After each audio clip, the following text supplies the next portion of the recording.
But lo and behold, Camille Robinson Regis, former Minister of Housing under the PNM, did a release of her own of sorts and spoke about stalled projects. Now, this is a perfect example of why this government is doing proper due diligence and planning with all of our projects. But I want to give some information for Trinidad and Tobago to understand some of the things that we have been plagued by since inheriting this Housing Development Corporation. We have to remind Camille Robinson Regis that they left $700 million in payables, $300 million in contractors' retentions payable, $300 million due to the employee pension plan, $100 million above the overdraft limit, and $1.5 billion to finish works in progress. That is what we inherited here, together with a project like this, that under Camille Robinson Regis, when she was Minister of Housing, there were 5 different ministers of housing when the Keith Rowley PNM administration was in office. And we have some unconfirmed minutes of the 9th meeting for 2019 of the Tenders Committee of the Board of the Trinidad and Tobago Housing Development Corporation, held on Monday the 21st October 2019 in the boardroom of the corporation at 44 to 46 South Key, Port of Spain.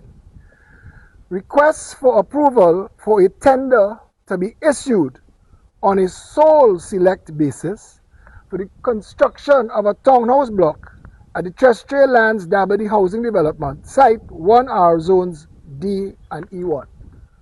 That is this. The note entitled Request for Approval for a Tender to be Issued on a Sole Select Basis for the Construction of Townhouse Blocks at the Terrestrial Lands Dabadi Housing Development, Site 1R Zones D and E1 was referred to the committee for its consideration. The Tenders Committee considered the request and noted the report which management presented on the contractor's performance on previous works completed.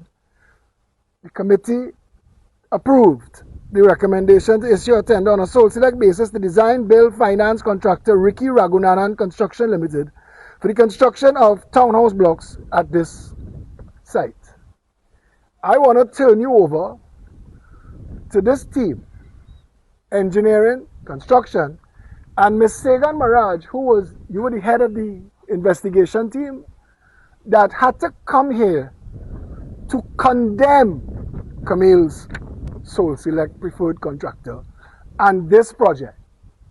Now this is standing here still another of the PNM's hit list of projects that were constructed that have to be demolished. A lot of work that we are undertaking right now is demolishing failed projects that the PNM left. But I want to turn you over to this team to answer as to what was found. I don't know if you want to lead us off, Ms. Sagan Maraj, with the investigation. Good afternoon, everyone. Come a little closer and talk louder. On the investigations that was done, we opened up Penny Sagan Mirage, Clerk of Works, HEC. I was part of the team in charge of doing the investigations to decide whether the buildings are able and fit for human use. We opened up the beams, and as you can see in the different areas of the walls, you will notice that the steel are not tied. None of the steel is holding the beams together. So they're literally holding up on just blockwork, which does not have steel or concrete in certain places. As Minister would have shown, we did boreholes that showed that there are no steel or concrete in the boreholes that hold the buildings up properly. We've also found in this behind me, and I am sure the cameras will take some pictures of that. Johnson, James, you could describe what was done with the discrepancy with the decking pan? Oh, what you would have here, and you would see in the soffit areas of the upper floors, where we would have used a CFD deck foam, which is the decking pan as we would affectionately call it, which has some structural properties. However, this was deviated from the design, the original design which had, and they were using simple, normal alusing sheeting, roof galvanized. So these things provided, it raised a red flag, and we began our investigations into every aspect of the construction here. All right, this again is unfit for human habitation. It is not safe, big risk to life and limb. Mr. Chairman. Right, so Nicholas here, on behalf of the engineering department, and from a technical standpoint, full name Nicholas Chinmoon, civil engineer for the AGC CCL, right, that's the construction company limited. Now, from a technical standpoint, we would have engaged also an independent consultant to come and do an assessment of 11 blocks that was selected based on certain criteria that would have then resulted in the consultant making certain determinations that would have guided the way forward, correct? So some of those findings would have included non-conformances in construction as compared to the designs that ought to have been built.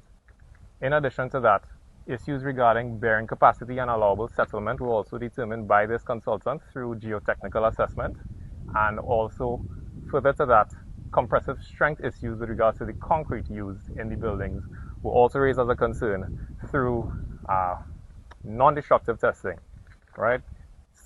Schmidt-Hammer testing and so on. So considering all of these factors, the HEC has done in its best interest to determine whether these structures are safe for habitation, and as my colleagues would have mentioned, we believe that in doing our due diligence to protect the public and the citizens of Trinidad, that these units should not be currently inhabited, at least in their present state.